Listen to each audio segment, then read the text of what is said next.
What is good, Fin Nation? What's good? It's your boy Reason. We're back here for yet another one. And my, like the sand in the hourglass. These are the days of our Dolphin lives, as this Flores Chua narrative continues to go on.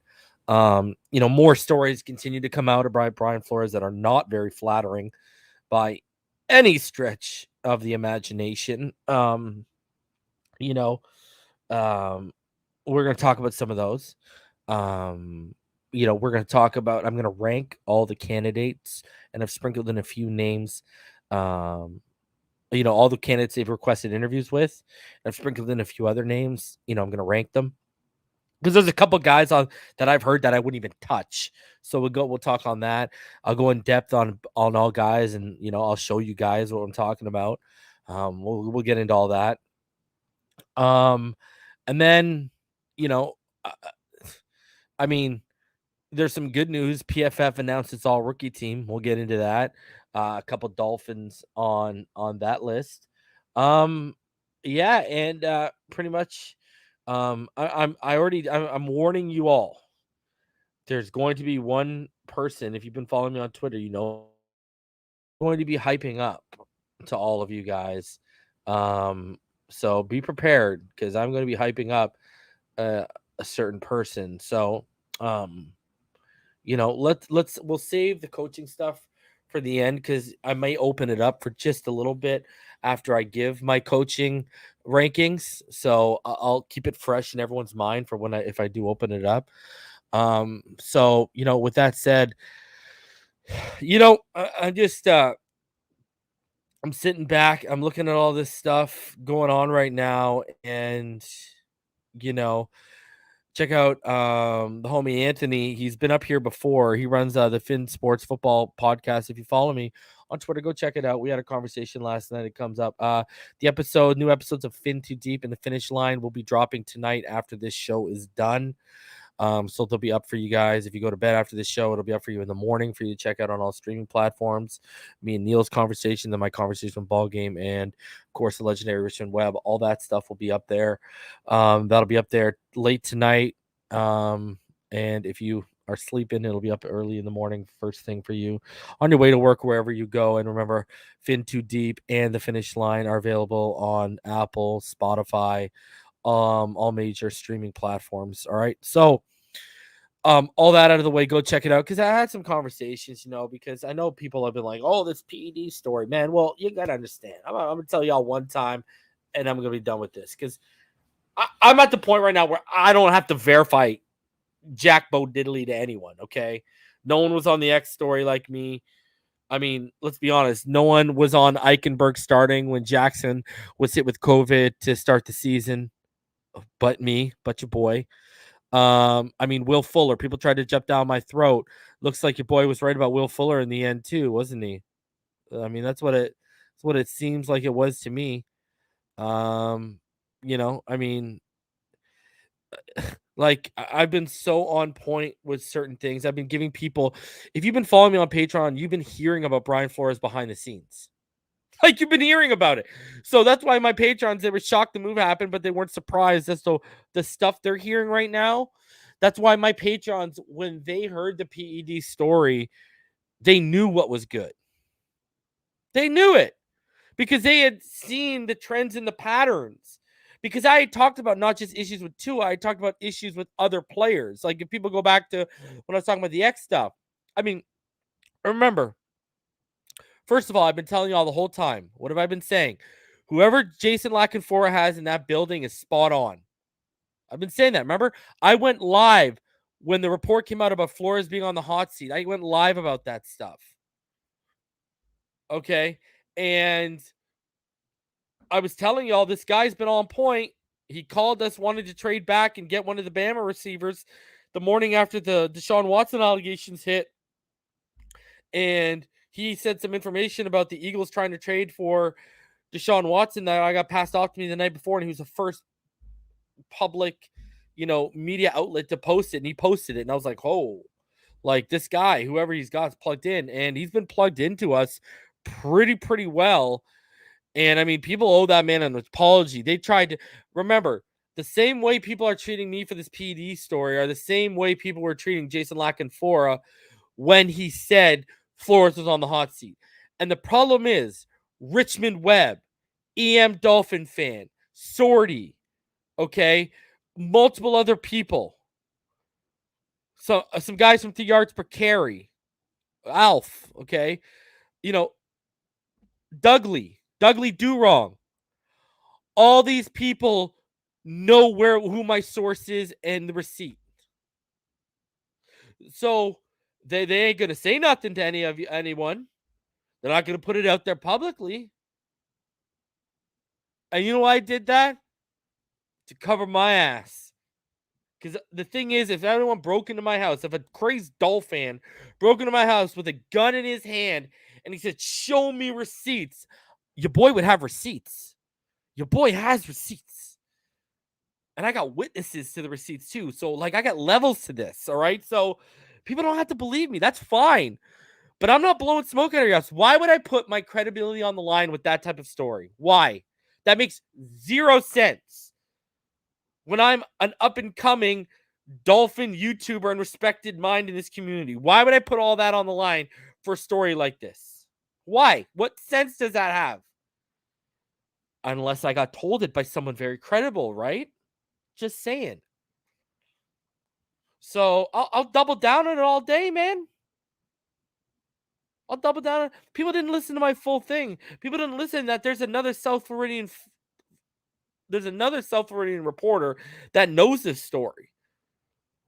But instead of relaying it to everyone, he brought it back to Flores, and Flores lost. I said Flores snapped. Flores lost his mind. All right? Just like if you saw Omar Kelly's tweet about it. Someone asked him about it. Omar Kelly, and I'm not even saying he's that one. I'm just saying it seems like Omar Kelly knows about it too, because if you read what he's wearing, he's not talking about me. He's talking about, he says he knows where it's coming from, and that's most troubling. He ain't talking about me. He's talking about he knows who told me that. And as far as PFN commenting on me, listen, as far as I'm concerned, people go back to the summer. I was breaking news before PFN was regarding when they signed Beasley. I had news before Beasley did, and they had the same stuff I was reporting to you guys, because remember I went on rants about it. They were reporting stuff I reported to all you guys like 2-3 weeks later, and they're the same ones who claimed, isn't Chris Carson supposed to be a Dolphin according to them? Didn't they report Chris Carson was signing to be a Dolphin? So listen, pause, PFN. You don't want none with me. I already took Madden Fonte from one side of Twitter to another. You don't want it with me, okay? All right? I'm not the ones out here giving 51% of my company to Trey Wingo because you don't have the capital to afford them. Stop right now. All right? Ridiculous. So, don't fire strays at me, bro. Don't fire strays at me, okay? Just let me tell you all that, PFN. All right? Your most talented guy, I run a podcast with him. His name's Neil Driscoll. All right? The only other talented guys you had to go get from actual legitimate outlets because y'all aren't one. Stop right now. You didn't want it with me. All right? PFN. Please. So, people want to dump me, that's fine. I don't care. But don't start calling people liars and garbage and all this stuff. Stop, man. You don't want to believe it? That's up to you. That's your opinion. That's your prerogative. I don't care what you do with the information I give you. I give you the information because when I started this channel, I started to educate Dolphins as best as possible. Listen, people want to say, oh, he's some guy on Twitter, he's some guy on YouTube. Listen, the fact that I have to explain this tells how dense some people are, but it doesn't matter if you have 10 subscribers, 100 subscribers, 1,000 subscribers, 10,000 subscribers, 100,000 subscribers. All you need is 1, 2, 3, 4, 5, 6 of the right people to listen to you, reach out to you. You talk back to them. You establish a relationship of sorts, a friendship. You build upon it, and boom, you're in. I don't know what you want me to tell you. I've had people reach out to me because they've watched my content and they've said, you seem like a football mind I can have a conversation with. Because here's the thing. These people that are plugged in, they're not dumbasses. Okay, they're not casual football minds. They like to talk to other people that they can talk about the game and the nuances of the game in depth with. Like, that's how a lot of these people are. I don't know what to tell you. So, and because of my content, whether some of y'all like it or don't, I've built bridges with those certain people. It is what it is. You can have your opinion on it. You can say, well, it doesn't bother me. I'm just letting y'all know how stupid you look. That's what I'm telling y'all right now. So, and if you check my track record, especially going back to last offseason, my track record's pretty goddamn good in terms of information. Now, when we talk about projections and draft evaluations, I also have a very good track record. Old Barry Horowitz pat on the bat there. But, I mean, hey, my information, I give it to you guys because I get it from someone. If you want to shoot the messenger, knock yourself out. But you guys are there to do what you want it. You don't want to believe it, cool. You want to believe it, cool. That's up to you, man. So, I don't know. Just think about it for a minute. Who the hell would make up that story, let alone why would they put it out knowing how crazy people are going to think it is unless they know it came from a legitimate place? Just think for a minute. All you got to do is use the brain. It's not hard. And I'm not talking to the people in my comments right now, by the way, just so we get that straight too. So anyways, I know that just because my weekly State of the Dolphin addresses are basically done because the season's done. So I guess that was a little bit of a mini one. You know what I mean? So it is what it is, man. Haters gonna hate. Someone's got to do it, and if they ain't hating, that means you ain't doing it right. I don't know what else you want me to say. So, yeah. With that said, let's hop into some news, and then, like I said, I'm gonna finish up. I want to go in depth on my rankings. I'm gonna just go, hey, I like this guy. Oh, I like that guy. I'm gonna tell you why I like these people, especially when I get into the top 3. And yeah. And then after we do that, I may open it up to you guys for a little bit. All right. So let's pop into this right now, guys. Smash that like button. There's already 306 of you in the room. Donate paypal.me/Phinside. If you want to donate, you can also donate to the super chat. I'm not pushing you to. If you want to, you want to. I love all of y'all that do. I love all y'all that don't. Just hit the like button. Just hit the like button, man. Help me with my friend Al. Algorithm. Go help me out. Smash that like button. You can become a Patreon and you get early access to that info, and you also get mod access. You just got to hit me up and let me know your YouTube channel address so I can make you a mod and I can plug you in. Patreon.com/Inside the NFL. You can also become a YouTube channel member. There's multiple levels to each, different perks for each. Like you get badges in the chat and you get emojis in the chat if you can become a channel member. The join button is right next to subscribe down below, and the Patreon and channel member direct links to join are in the description down below. Hey, if you want to show love, I appreciate the support, man. Patch5s.com. Use code Phinside. Save 20% off your order. Backroomcollection.net. Use code Reason. Save 10% off your order. And, of course, ThriveFantasy.com. Use code Phinside to have every dollar up to your first 100 deposit match. And that won't be lasting long because the playoffs are upon us. So check out Thrive Fantasy. All right, let's get into this, man. And let's start off with some news. Before we get into the coaching stuff, let's start off some news. I'm still going to try to figure out where I dropped the Flores stuff in. Maybe, do we want to start off with Flores stuff or do we want to start off positive? You guys let me know. I never give you guys this option, so let's give you all the option. I'm going to close out with my coaching rankings, but in between, I got a bunch of news topics I want to go over. Do you want us to talk about Flores stuff or do you want us to get into the other good news and then the Flores stuff? Let me know. All right, Flores first. All right, here we go. So, I find it interesting that people. Has anyone noticed no one's really defended this guy? I mean, am I the only one who sits back and is like, man, the silence, especially on the offensive side of the football, is completely deafening right now. And you look at, you look at this, right? Tua Tagovailoa on Instagram, year 2 with the crew, #TT4G. And you look, Mike Gesicki, next year we're throwing the ball 40 times a game. And you kind of look at this, and Mike Gesicki's always been a staunch supporter of Tua Tagovailoa. And you got to think, if a new offensive mind comes in, Gesicki might be safe, guys. This might change it all up. And you look at DVP. I showed you guys last time we talked about all this, arguing with people in the comments. You look at this right now, and DVP liked the statement in regarding to the firing of Flores. And you look at this right now, and we're gonna get in some articles here. We're gonna go really in depth, and I'm really gonna let some doubters have it. But next year, throwing the ball 40 times a game, like these guys are ready. And I'm actually having deja vu right now. We got to take a moment here. I'm actually legitimately having deja vu, staring at the screen with this picture of Tua with his arms up, but the captions and everything too. And you look at this, and it's like, other than Robert Hunt, like Austin Jackson, who Flores gave every chance to, didn't even come out and support this guy. Like, it was just clear the offense was over.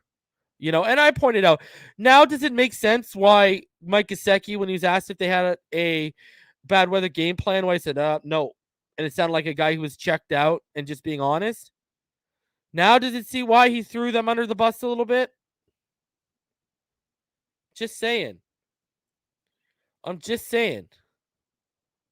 It's ridiculous. So let's get into some stories here, because it's just like, it's unbelievable. Let's get into this, man. Let's hop into this. And then I got to kill a narrative after we get through this. And then we're going to get into, PFF's little rookie team of the year. But before we do, let's keep going on this Brian Flores stuff. And for that, because I didn't feel like clearing my cookies, hold on a sec. Bring it up here. Okay.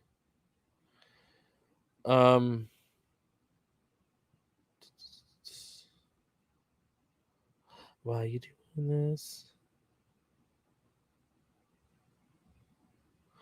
Okay.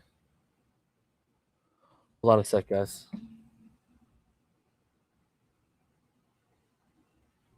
Give me 1 second. I gotta check something here.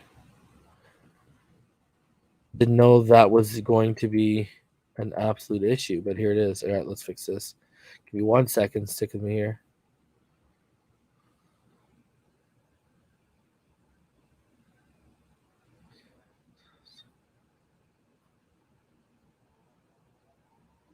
Here we go.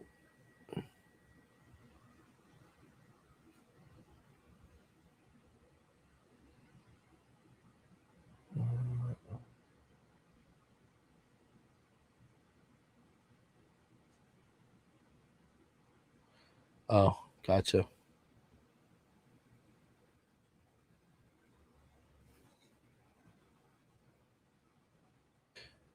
Oh.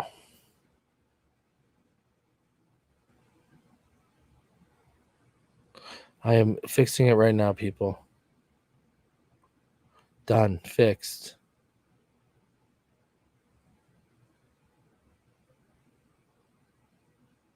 All right. Okay, here we go. All right, it should be fixed. Let's try. I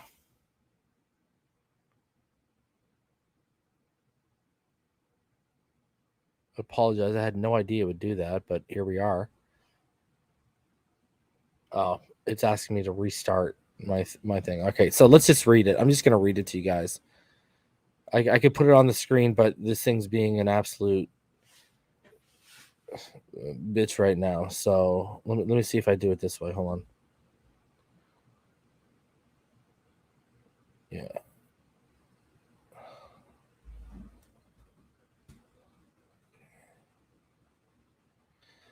I'm in.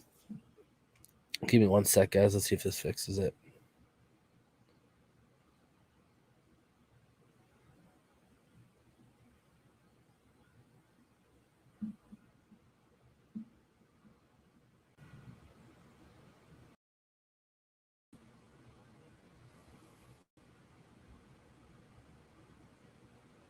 All right.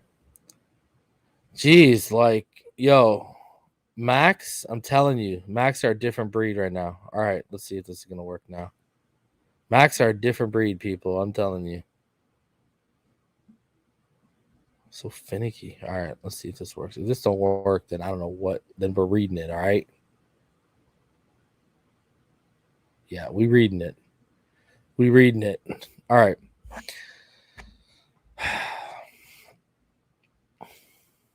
Anyways, all right. So this is an article. Let's start off with an article. It's called "Behind the Scenes Fallout: Factors in Dolphins Dismissal of Flores." And says the fallout from Brian Flores' Dolphin dismissal in the wake of an NFL Network report that he will interview for Chicago Bears head coaching job. Flores already was essentially, this is from Barry Jackson, remember. Flores already was essentially running the Dolphins building, according to a source in direct contact with Dolphins management, but he wanted even more control, the source said. He wanted the authority formalized to eliminate the contract annoyance of general manager Chris Grier having final say on the draft and free agency. He wanted more power in everything, final say on virtually everything. He wanted more people to report to him. He already had full authority to pick a coaching staff and planned to make more changes, beginning with the offensive staff. At least one of the offensive coordinators was expecting to be dismissed, if not both. Studesville. What's strange about this is that Grier, who likes to avoid conflict, basically gave Flores everything he wanted. There wasn't a single player on the roster that Flores didn't sign off on. And yet Greer's deference still wasn't enough to appease Flores or soothe tensions between the two. As one Dolphins person said, people need to stop blaming Grier entirely for the personnel moves that didn't work out the past 3 years and blame them both equally, which is what I've been saying the whole time. And both deserve credit for the ones that worked out. There were plenty of examples of Flores demanding his way on things that weren't necessarily under his domain. He lobbied for the dismissal of Matt Taylor, the team's top football media relations person, last spring over the objections of the two executives who wanted to keep him, including team president Tom Garfinkel. Flores got his way as he usually did. There were plenty of players who liked and admired Flores, and let's be clear about that. But his arrogance and bristling personality rubbed some people the wrong way. A close associate of multiple Dolphins said the players complained to him that he doesn't understand in dealing with men. He's not approachable. When Flores saw one young player in recent months, he told them, "Don't come to my office talking about playing time." The player had no such intentions. But multiple sources say he treated players different ways. Remember, I told you this. Remember in the summer, I said people were looking at the Xavier Howard money situation where there was veterans in the room that felt he treated guys who didn't understand the business or that he didn't handpick, he treated them differently. Remember, I told all of you this. Like, I said this. So, anyways, multiple sources said he treated players different ways. And I said this like 8 months ago. A veteran such as Jason McCourty wouldn't be treated with the same heavy hand.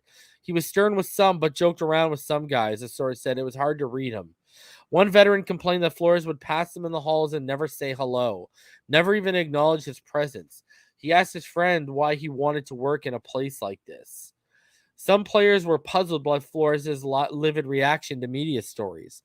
When a trainer for a Dolphins player who had sustained an injury tweeted an update on the player's injury after the 2020 season, the agent was immediately called and threatened with unspecified consequences if he didn't delete the tweet. Why was this a big deal when was the season was over? Was there a competitive advantage lost?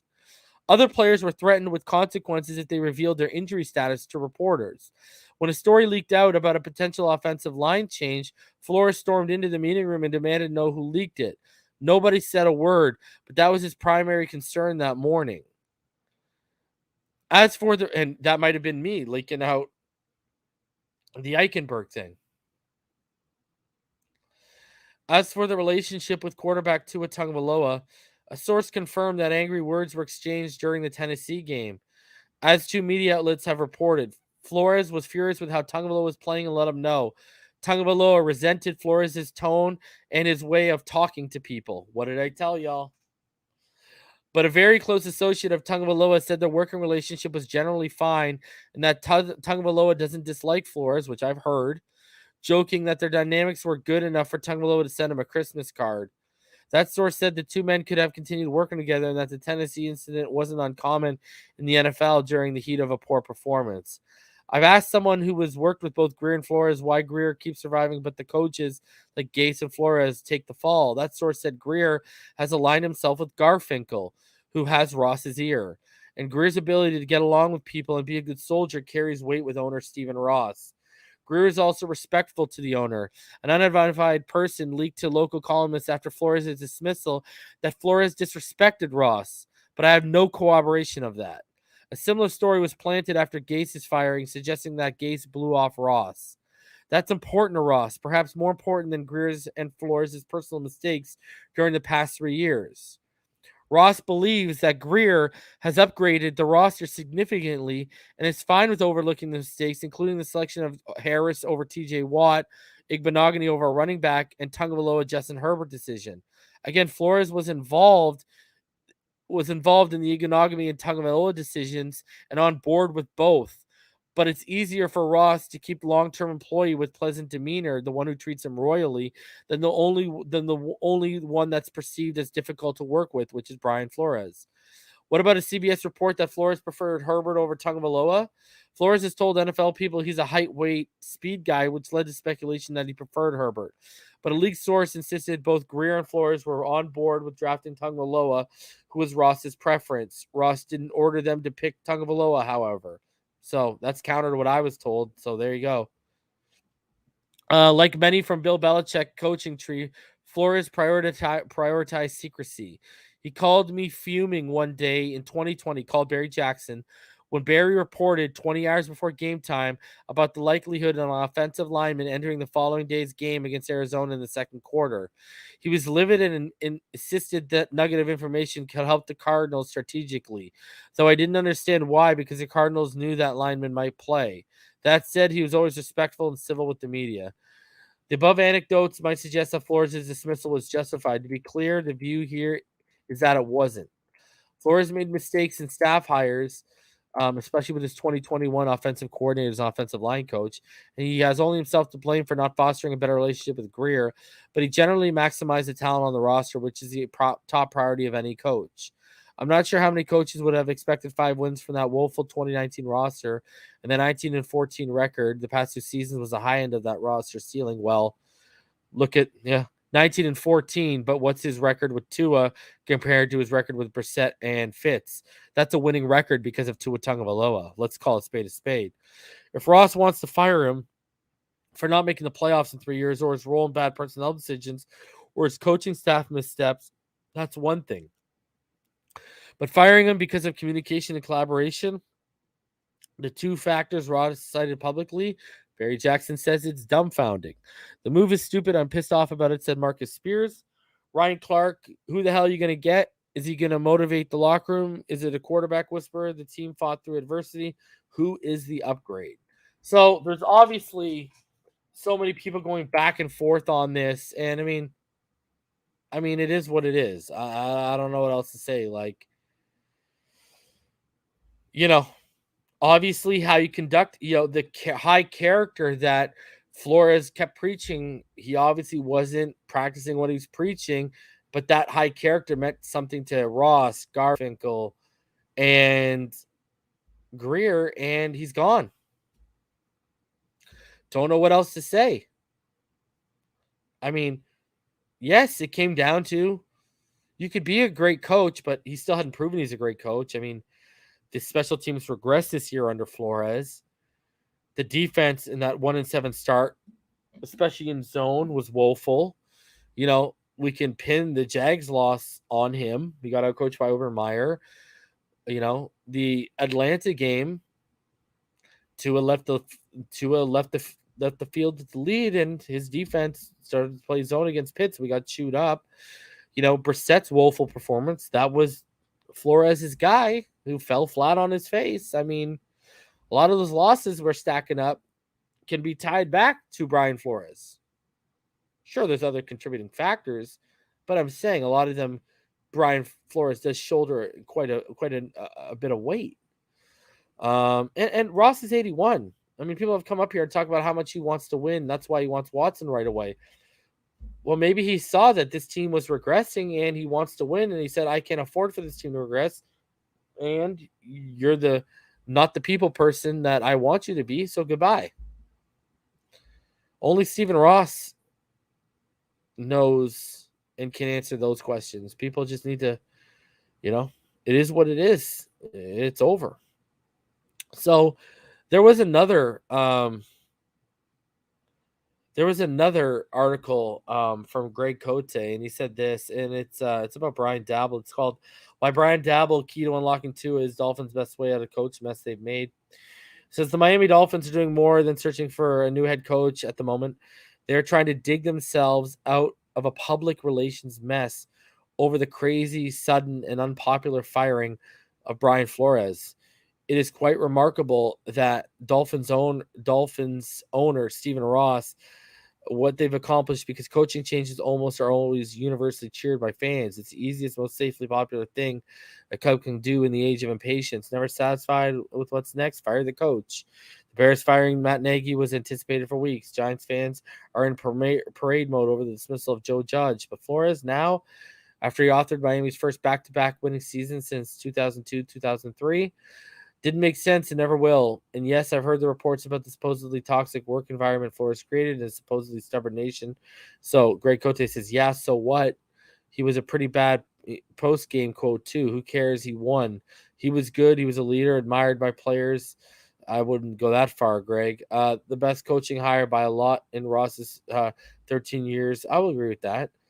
Coaching-wise, yes, he was the best hire. Person-wise, he was not in Ross's tenure. So now what? Who's next as Ross scrambles to save face as he aims for a home run hire that makes Dolphins say, well, okay, Flores got a raw deal, but this new guy is good. It might be a marquee hire, say Jim Harbaugh from Michigan. And don't believe Ross when he say he won't. This is what he says. It might be a marquee hire, say Jim Harbaugh from Michigan. And don't believe Ross saying he won't be the one to hire Harbaugh away from his alma mater. If Jim wants back in the NFL and winks at Ross, bam, it's a marriage. So he's going to go on and talk about Brian Dabble, but that was the key thing. I'll read it one more time. It might be a marquee hire, Jim Harbaugh from Michigan, and don't believe Ross saying he won't be the one to hire Harbaugh away from his alma mater. If Jim wants back in the NFL and winks at Ross, bam, it's a marriage. What have I been telling you? Don't believe this is nonsense for a minute.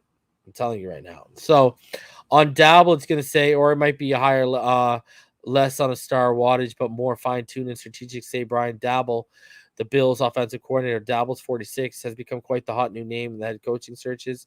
He is given credit for the sharp upward development of Josh Allen. Dabble was 2022 NFL Assistant Coach of the Year because of it. He also is Bill Belichick protege, who has 5 Super Bowl rings to show for it. Oh, and he coached Tua Tagovailoa at Alabama in 2017. If there is just a criticism of Flores, a brilliant defensive coach, it's that his two-headed offensive coordinator system didn't work. The offense stunk all season. We saw year 2 progress in Tagovailoa, but it wasn't remarkable, not enough to reverse the lingering doubts about him. If Dabble is a quarterback whisperer who can personally elevate Tagovailoa to realize his full potential, that alone would make it a smart hire, or at least one you can sell to a skeptical fan base. Dabble, some may recall, was the offensive coordinator. In 2011 under Tony Sparano, he did not fail. He lifted Miami's ranking in points scored from a near bottom 30 to a near mid-pack 20th. A positive byproduct of his coaching change if we're looking for air freshener against the stench. Is that what it takes? More than likely, the Dolphins will commit full resources to the development of Tagovailoa as a quarterback moving forward. The wooing of embattled but available Houston Texans quarterback Deshaun Watson might blessedly be over. He's not correct. Greg Cote is not right. I'll believe that when I see him traded elsewhere, but Watson has said he would waive his no-trade clause and play for the Miami Dolphins because of his admiration of Flores. Well, it's more about location there, Greg. I hate to be the one to tell you. Reports out of Houston suggest logically the Miami firing Flores makes Watson much less likely now in favor for the Finns. Plenty of other franchises, Denver commonly mentioned, might now be favorites for Watson, who not only is beleaguered by 22 allegations of sexually impropriety by women related to massages, but who would command at least 3 first-round picks in a trade. I've always said an improved, fully formed Tungvalo with an improved supporting cast and the first 3-round picks. Another capital you would save is preferable to Watson. Dabble seems like the smart hire. As a bonus, you would be cherry picking the most coveted assistant coach from an AFC East rival you have to beat. Miami's defense is quite good. Now you'd have to be giving the man in Dabble, who best knows Josh Allen, how to solve him. If Dabble can turn Tungvalo into the star Miami thought he was, drafting number 5 overall in 20, then hire him. Right now, that is reason enough. Because the best man to unlock Tungvalo has considerable potential, would also be the best way to help Stephen Ross dig out of the mess he created and try to spin his coaching change as a positive after all. Now, I wanted to read that to you guys because I heard this. I got a text yesterday that Dabble is the early front runner. That's their early favorite. But here's my issue. You do not hire a coach. You do not hire a coach just for Tua. We need all 3 phases here. Shout out to Deontay. He says the O-line with a rookie O-line coach was reason enough. Can new coaching and scheme help our Tua situation? I believe. And I'll get into that. You said something about scheme. Deontay, keep watching. I got something for you. Philip LeDuc, Flores had his way, we would have been better off. Example, he got more excited with our stellar D picks than others, and Herbert over Tua. All facts. Appreciate you, Philip. But don't worry, we'll get into scheme because it is going to matter. Scheme is going to matter. I like how someone brought that up. So, my thing with Dabble is I've heard he's because the interview process is starting on Sunday. Dabble is the first interview they had lined up. They're also going to interview Leslie Frazier on Sunday, but Leslie Frazier, he is not. He's going to be interviewed next week by them instead, and it's kind of crazy, guys, because you look at all of this right now, and they're interviewing Mike McDaniel and Dan Quinn, who have ties, so they can give information on each other. Dabble and Leslie Frazier, they work on the same coaching staff. They can give information on each other, So it's very interesting to see how this is playing out. But, you need a coach that's well-rounded that will take care of all 3 phases. I'm not hiring a coach for one player. I don't care who they are. So, because that coach may come in and say, I want this other guy anyways. So, let's relax on that, people need to kind of chill on that. So that's my thought process on it. I don't know what you guys think. But back to Barry Jackson for a second, his article. Guys, how much of that stuff did you hear in there where you're like, oh my God, Reason told us about that? The whole power thing, I told all of it. It's ridiculous, man, right now. I wasn't misguiding anyone here. I was telling y'all what I was being told, and it just seems it was pretty accurate. So, I know I don't get everyone not, especially in 2021, in the midst of cancel culture, you can't treat people the way Brian Flores was treating people. I don't know how the fact that I have to explain this to people, yet everyone else is getting, canceled for things they did 12 years ago. But this is happening in the moment. And I wanted to make this point too. I want people to listen to me on this. Go back to Bullygate. Richie Incognito, Jonathan Martin. Okay. When Bullygate went down, that was a national media story, right? That was, the local media wasn't covering it like that. And yet the local media were the guys in the locker room after practices, after games, building the relationships where they hang out with these players.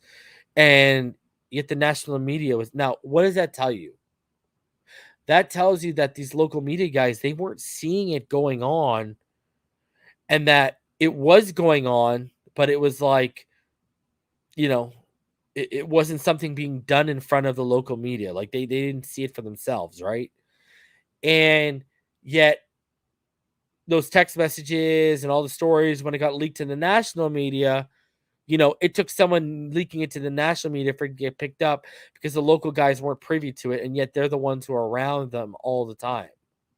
Right. So it kind of tells you something. Like now, when you look at this Flores stuff, when you look at all the stories coming out from Omar Kelly, Barry Jackson, all this stuff, The local guys not only heard about it, but they're around it and saw it firsthand. And that's why the national media is defending Flores the way they are, because they didn't see it firsthand like the local media did.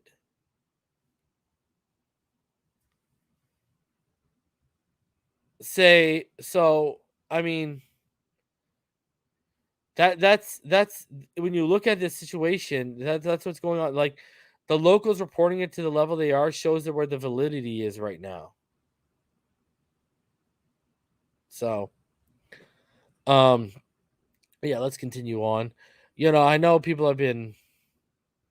we've been going on and on about this offensive line. Some people try to make these excuses that it's good. I mean, on what planet? Well, let's look at some stuff here first. Let's show how bad before we get into my coaching rankings here. Listen. First of all, if this offensive line was so good, why do they have the most hurries in the NFL and lead by a 40 margin? Someone explain this one to me. I'm having issues, guys. Someone explain this one to me. Who's going to explain this one to me? Who's going to step up to the bat and explain this one to me? Hurries. That's legitimately on the line. Someone explain this one to me. Because I know no one can. So let's take it one step further. As we know, ESPN, they have their pass block win rate and their run block win rate metrics, and then PFF, they have all their metrics for run block rating and such too, right? So now this is the final pass protection ratings for the 2021 season. This is how the Dolphins graded out when you combined the metrics. This is how our offensive line actually looks on this grading scale, really. We're right there. We're 32. I mean, we scored 0 points. We scored 0 points when you blend the PFF grades and the ESPN metrics. Zilch. 31, the Panthers at least scored 9. The number one team, 99. And this is just straight based off pass block win rate and PFF grades, pass block grades.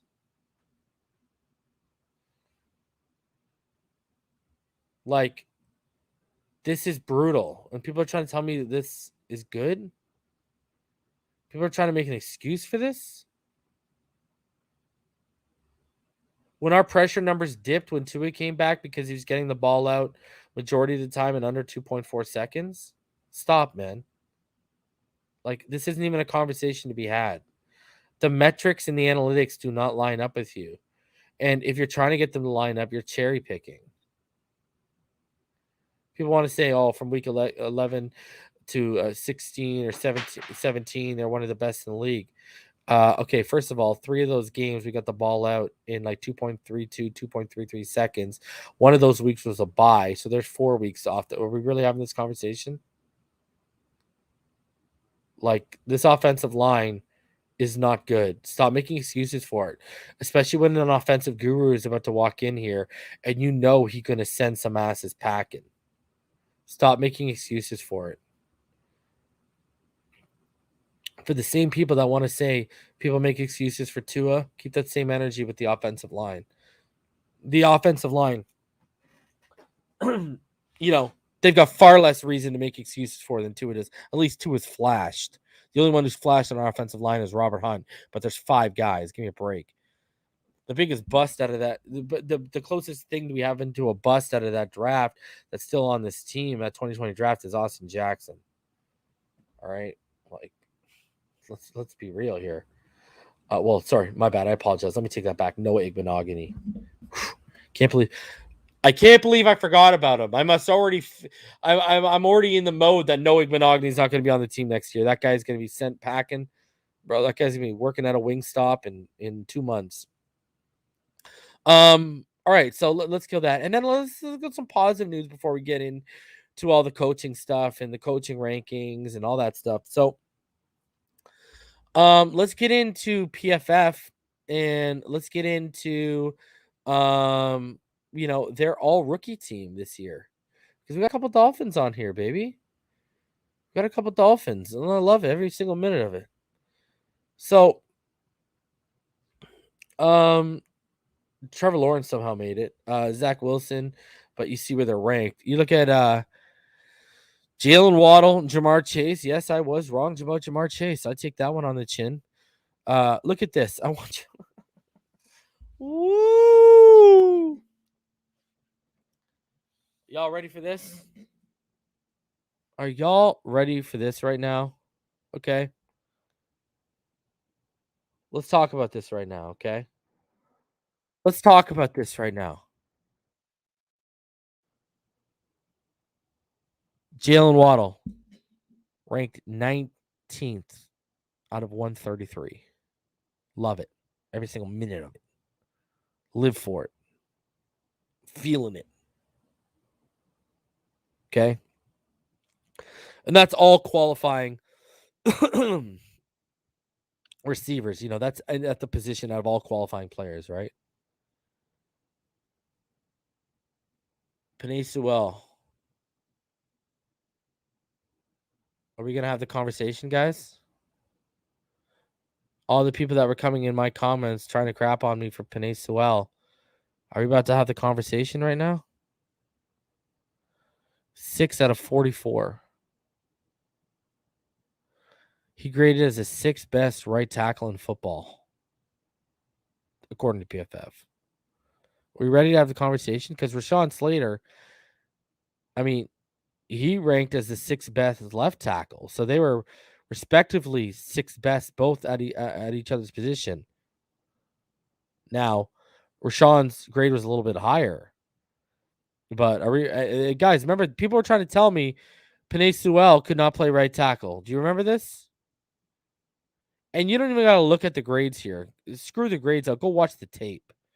Go watch him against Aaron Donald. Go watch him at every week since that matchup with Aaron Donald. Penei Sewell's been a god dang monster.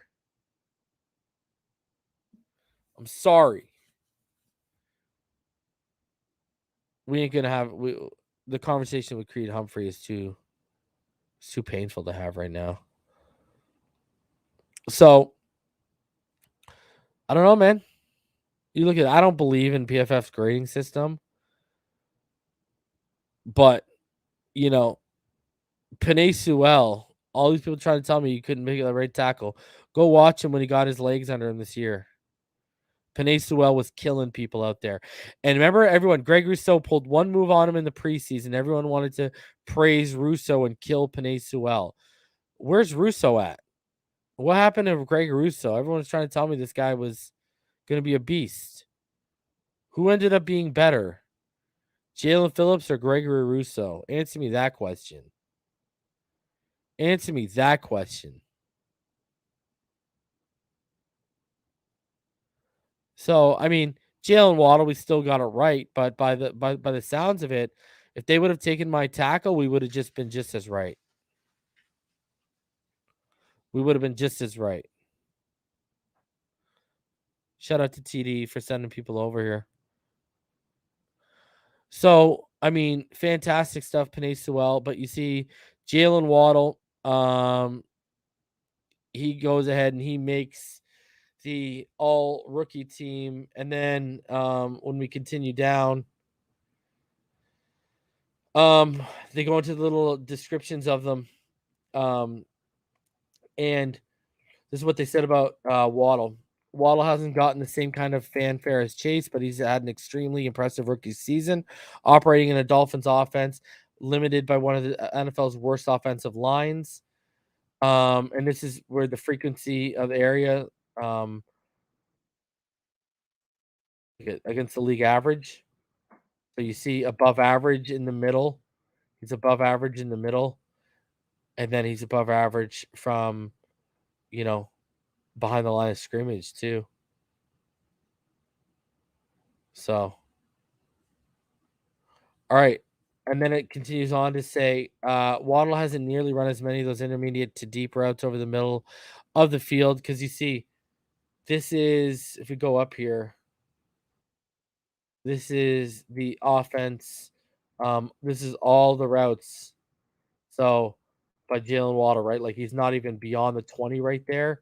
He's not even really being used very much. So Waddle hasn't nearly run many of those intermediate to deep routes over the middle of the field that he had so much success with at Alabama. In Miami, bottom chart, and that was Alabama at the top, by the way. This is, this is Miami right here. Look at, he's not even reaching the 20. It's all underneath to the 15. So, despite all that, he's still ranked 14th among NFL receivers in PFF's wins above replacement WAR metric, which WAR is a huge thing in baseball. Over the course of the regular season, Waddle has the speed and short area quickness to separate anywhere on the field, and he's a much better contested catch receiver than the size would suggest. His 71% contested catch rate is this season trailed only Mike Evans among wide receivers with at least 15 contested targets. So the Waddle, man, I told you, when we get a real offense, wide receiver 1 all day, baby. I don't want to hear nothing different. Look at it. Talk about love it. We're not going to get it. Look at, dude, you look at Humphrey. And again, I don't believe in PFF grades, but a 91.4 PFF grade. Oh, Penei Sewell, and it goes out. It says, I'm just going to read Penei Sewell because we just talked about it. Sewell didn't have the ideal start to an NFL career. He followed up being the 4th lowest graded tackle to play at least 50 snaps during the 2021 preseason with a 58.8 PFF grade. Over the first 5 weeks of the regular season, 32nd among 39 qualifying left tackles. Sewell started to settle in once he switched back over to the right side in week 10 with Taylor Decker returning from injury. Sewell ended 2022 regular season as PFF's 6th highest graded right tackle. The arrow should only be pointing up for the 21-year-old as he continues to get more comfortable on the right side. So, okay, and then obviously, guys, Jevon Holland, you bet your bottom dollar Jevon Holland made it. Jalen Phillips did not. So, I'm going to call kibosh on that. So Jevon Holland was yet another rookie from the 2021 class whose play this season pushed back against the notion that opting out is a detrimental decision for a prospect. Holland decided to forego his final season at Oregon in 2020 and finished the 2021 season as the NFL's 3rd most valuable safety per PFF's wins above replacement WAR metric. He proved to be one of the more well-rounded safeties in the NFL, with PFF grades above 75 as a run defender, coverage defender, and tackler. Holland even added 16 quarterback pressures, 2nd among safeties, including 6 in the Dolphins' memorable win over the Baltimore Ravens in Week 10. Like, the guy is such a stud. There was some Patriots fan today trying to say that he's trash. Like, what are we talking about here? This guy is such a freaking stud. It's unbelievable. I swear, man. I swear. He's amazing. So, all right. Let's hop into this. All right. Let's go ahead. Let's get into how I rank these coaching candidates. So I'm excited to get into this. So let's start, at the bottom and work our way up. All right. So I would pass on Kellen Moore, Vance Joseph, and Leslie Frazier. They don't even make my rankings. In terms of Kellen Moore, too young, and he's not a football savant. You got to show me more with that Dallas offense, okay? Vance Joseph, we had him in the building in 2016. I'm good. I do not see – I see that man as a major downgrade to Brian Flores. And Leslie Frazier, I mean, is any of us, like, overly impressed with – I mean, the secondary is pretty good. The linebacking core is pretty good. But they haven't been able to get the pass rush totally down. I mean, I'm good. I don't want a rookie defensive coordinator with Leslie Frazier. So those guys, to me, are all total passes. I mean, I would be bringing in Leslie Frazier so I could get information on Dabble. As far as Vance Joseph, I mean, I've heard Greer likes Vance Joseph, so maybe that's why he's getting his due. And Kellen Moore, I think that's just he's a case of he's a hot name. I would pass on all three guys. I wouldn't even look at them. All right, like pass, not even ranked. Number 7 for me is actually Brian Dable. Um, okay, here's my thing. Let's get into this. What really was he before Josh Allen? You know what I mean? I mean, like, let's go back. Let's look at his coaching history, okay? So, first of all, he obviously started in college. He was with William and Mary in 97. And then 98, he went to Michigan State. He was with Michigan State till 99. Then he came to the New England Patriots in the year 2000 when he was 25 years old. He stayed there till 2006. And through that time, in his first 2 years, he was a defensive assistant. Then his last 5 years, he's a wide receivers coach. Then he was a quarterbacks coach for 2 years with the New York Jets from 2007 to 2008. Then from 2009 to 2010, he was the offensive coordinator at the Cleveland Browns. Then in 2011, offensive coordinator with the Miami Dolphins. Then he was the offensive coordinator the following year with the Kansas City Chiefs. Then he was a tight ends coach. He's one of those guys who went back to New England. He was a tight ends coach for 3 years from 2014 to 2016 at New England. Then he went to Alabama in 2017. Then he has been in Buffalo since 2018 ever since. So let's take him as let's look at his rankings as offensive coordinator from Cleveland, Miami, Kansas City, and Buffalo. All right, let's take a look at this. All right, so when we look at his time under Cleveland in 2009 and 2010, they had the 8th best rushing offense in terms of yards. They had the 6th best in attempts. But then the following year, they were down to 22nd in attempts and 20th in yards, but they were 12th in touchdowns, whereas the year before they were 20th. So, they were still in yards per attempt in 2019 on rushing offense. They were 15th in the NFL. They were 21st the following year. All right. Then you look at the passing offense. 32nd in yards, 31 in touchdowns, 20 in interceptions, 32 in net yards per attempt in 2009. And if you remember that, and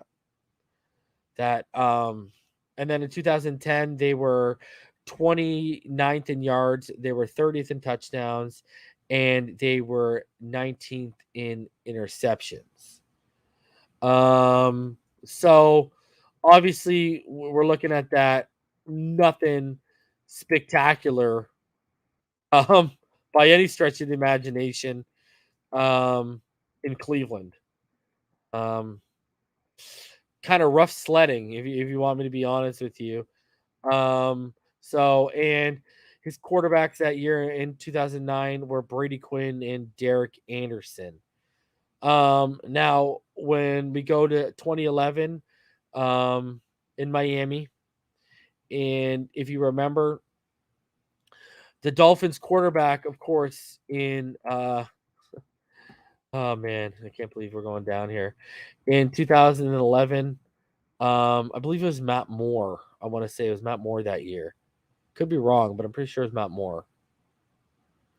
And so with Matt Moore, Brian Dabble as a passing offense, we were 29th in we were 23rd in yards, 18th in touchdown, 8th in interceptions, 18th in net yards per attempt.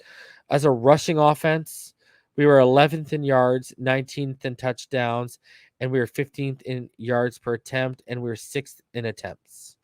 Then he went to Kansas City the following year in 2012, and the rushing offense was 5th in yards. And now you look at Kansas City, Buffalo in 2018, Buffalo in 2019, Buffalo in 2020, and Buffalo in 2021. So those 5 years, he's had a top 10 rushing offense in terms of yards 4 of those 5 years. In 2012, Kansas City was 5th.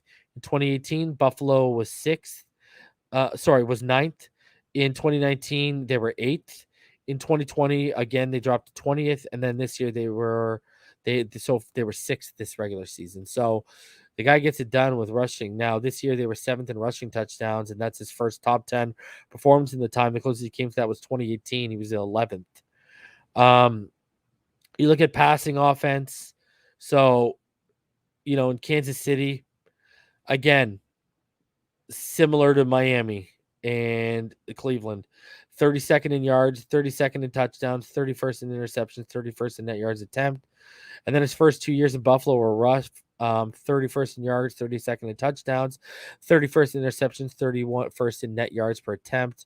And then the next year, a bit better, 24th in attempts, 26th in yards, 24th in touchdowns, 15th in interceptions, and 21st in net yards per attempt. And then obviously when Josh Allen took his leap last year, they went to third in yards, thirds in touchdowns, ninth in interceptions, and fourth in net yards per attempt as a passing offense. And then this year, they were fifth in attempts, ninth in yards, passing yards, seventh in passing touchdowns, and 25th in interceptions. And they were 15th in net yards per attempt. So, yeah, I know, you look at it, okay, all of his success is tied strictly to Josh Allen's progress. And, my issue with that is, what if it's a fallacy? I got a real, I got real hesitancies here, especially with some other first-time head coaches on the market. So when I look at him, I would be fine with Dable, but to me, I got him 7th. Out of all of our candidates, out of the ones that are actually higher, he's obviously the lowest one. I've also haven't heard flattering things about Brian Dable person behind the scenes. I just haven't heard good things. I've kind of heard like piss poor attitude. So, and we're just coming off of what we're coming off. So I don't know if he's the fit. Now, obviously he gets along with the quarterback, but like I said earlier, I think you should be hiring a guy because he can round out all 3 phases, not for one player. So, I like him. I'd be fine with the hiring, but he's at the bottom of the list right now of current candidates for me. Number 6 is Eric Bieniemy. I'm adding that one to my list. Obviously, we haven't requested. And there's going to be a couple guys like this. We haven't requested one with him yet. We haven't requested an interview with him yet. And wait till y'all see the full court press I'm about to put on for one coach. But you look at Eric Bieniemy. All right, so he was a running backs coach from 2001 to 2010. 2 years from 2001 to 2002 at Colorado as a running back coach in the FBS college. And then he was 3-year running back coach at UCLA. Then with the Minnesota Vikings from 2006 to 2010. For 5 years, he was a running back coach. Then he went back to Colorado as the OC for 2 years in 2011, 2012. Then he, for the first 5 years of his tenure with the Kansas City Chiefs, he was the running backs coach. Then he got promoted in 2018, and this is his 4th season as the offensive coordinator. So we really only have the last 4 years to go off as an offensive coordinator stance. So let's dive into him. Let's see what he looks like. So, and remember, this started off with Alex Smith, right? So, and they've always, so let's look at this. So, and remember when he took over in 2018, and I want you guys to keep this in mind, right? The running back, right? Like they were it was in 2018, I think they were very deep at running back, right? They had Damian Williams and Darrell Williams. I think they had like Kerwin Williams, and obviously their primary running back was Kareem Hunt heading in to 2018 as well, right? So they had Kareem Hunt, right? And then they lost Kareem Hunt after that season. So let's dive into Eric Bieniemy. I want you to keep that in mind. So in 2018, when they had Kareem Hunt, when you look at the offense in total was number 1 in yards, number 1 in points, and number 7 in giveaways. As a rushing offense, they were number 23 in rushing attempts. They were number 16 in rushing yards. They were number 7 in rushing touchdowns. They were averaging. They were number 6 in yards per attempt and number 4 in fumbles. Passing offense with Alex Smith, They were number 9 in attempts, number 3 in passing yards, number 1 in touchdowns, and number 12 in interceptions, number 1 in net yards per attempt. So they were rolling. 2019, the rushing game has, well, now you'll notice. Now Kareem Hunt's gone. Okay. 27th in attempts, 23 in rushing yards, 13th in rushing touchdowns, 20th in yards per attempt, 19th in fumbles. Look at passing offense, 15th in attempts, 5th in passing yards, 5th in touchdowns, 2nd in interceptions, net yards per attempt, 2nd. Right? And now, right, the reins are being passed over to Patrick Mahomes. And they actually, improved in some areas, but dipped in another. In 2020, so the year they won their 2019, So 2020, you look at them, they were 2019, they were 6th in yards off as a total offense. They were 5th in points and 3rd in giveaways. In 2020, they were 1st in yards. They were 6th in points, and they were 4th in giveaways. As a rushing offense, they were 23rd. And then they were 16th in yards. They were 22nd in touchdowns. They're 12th in yards per attempt, and they're 18th in fumbles. And then, but you go to passing offense again with Mahomes, 3rd in attempts, 1st in passing yards, 3rd in passing touchdowns, 2nd in passing interceptions, 3rd in net yards per attempt. You look at 2021 this year. They were 3rd in yards. They were as an offense. They were 4th in total points as an offense, and they were 23rd in giveaways as an offense. So the giveaways went up. You look at rushing offense. They were 20th in attempts. They were 16th in rushing yards, 14th in rushing touchdowns, and 7th in yards per attempt. And then they were 30th in fumbles. But as a passing offense, again, don't miss a beat. They were 2nd in attempts, 4th in passing yards, 6th in passing touchdowns, 11th in interceptions, and 9th in net yards per attempt. So, even when you go back to his first year with the homie Alex Smith, this guy was getting it done. I don't know what else to say. He's always had a stellar passing offense, and that was, I believe, was 2018 when Mahomes took over. He took over in 2019, right? Am I wrong in that? Did he take over? Correct me if I'm wrong. He took over in 2019, right?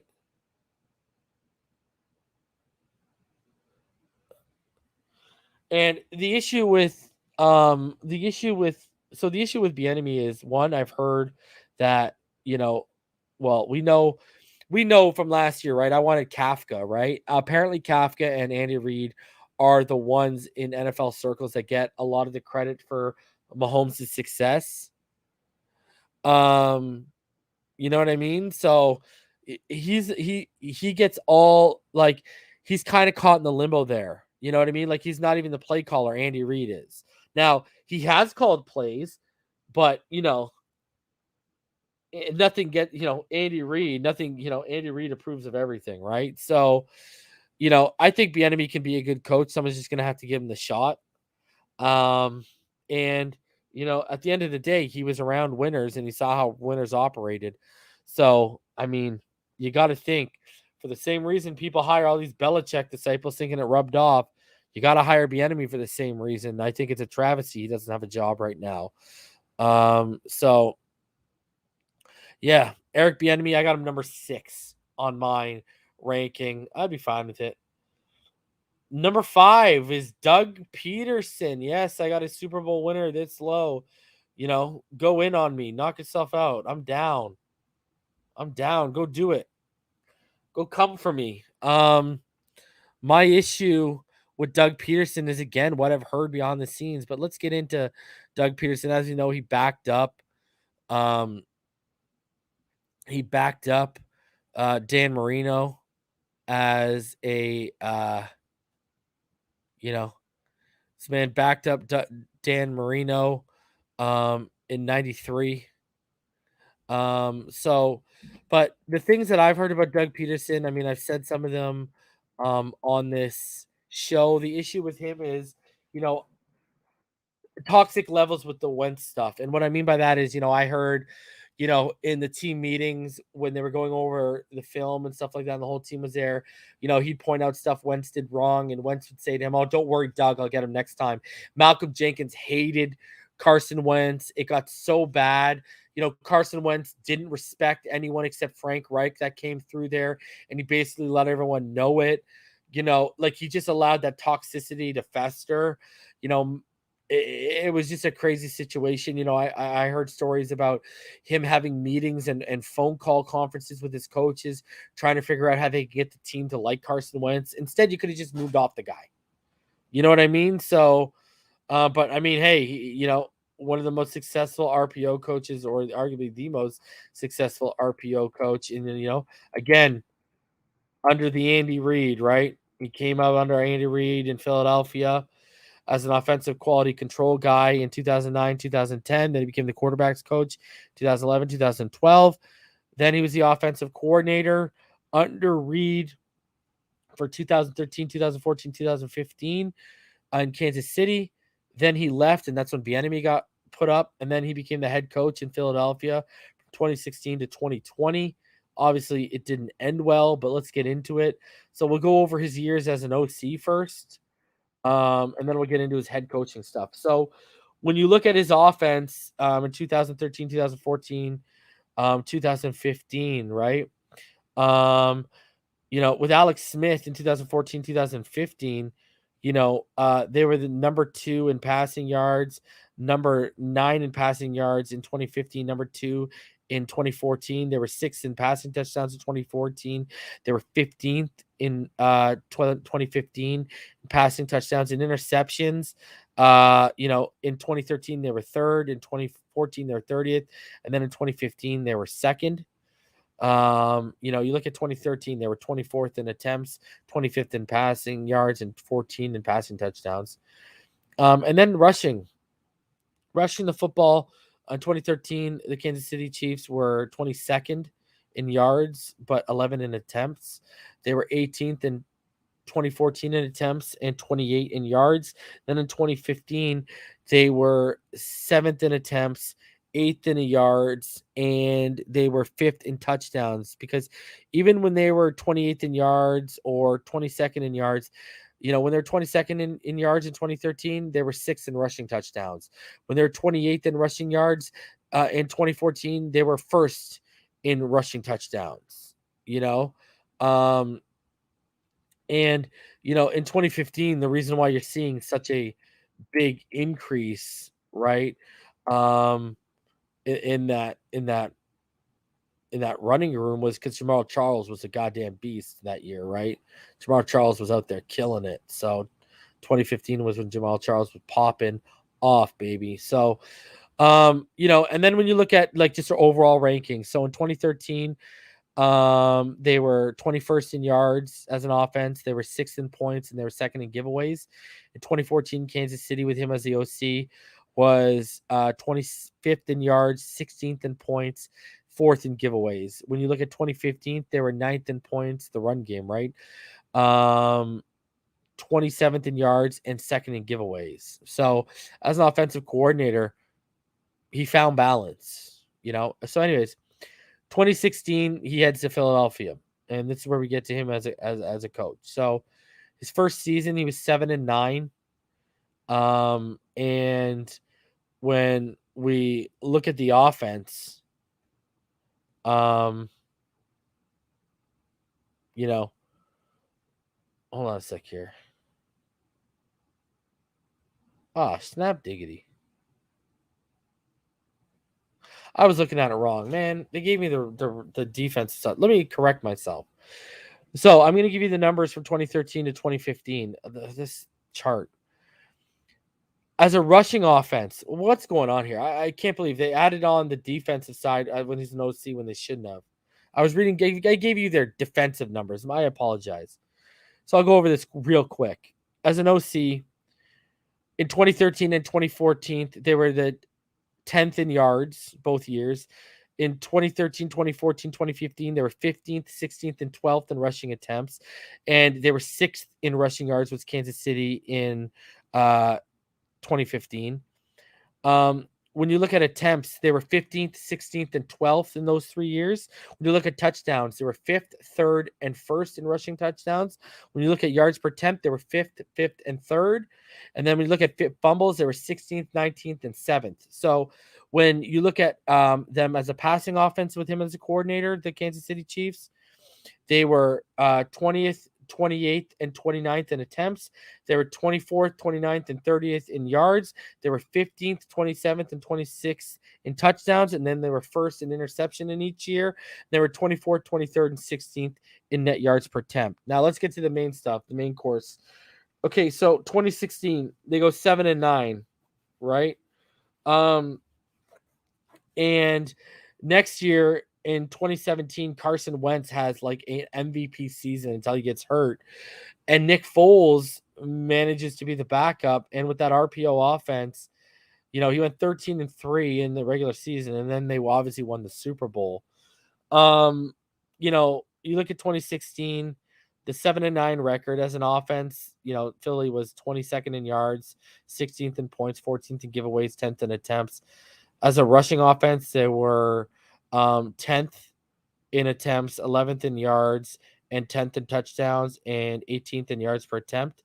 In fumbles, they were 5th. And then passing offense, they were 6th on attempts. They were 24th on yards. They were 28th on touchdowns, and they were 16th in interceptions. So now 2017, they take a big leap. And his defense as a head coach, just so y'all know, they were number 13 in yards total defense. They were the number 12 scoring defense. They had the 10th most takeaways, right?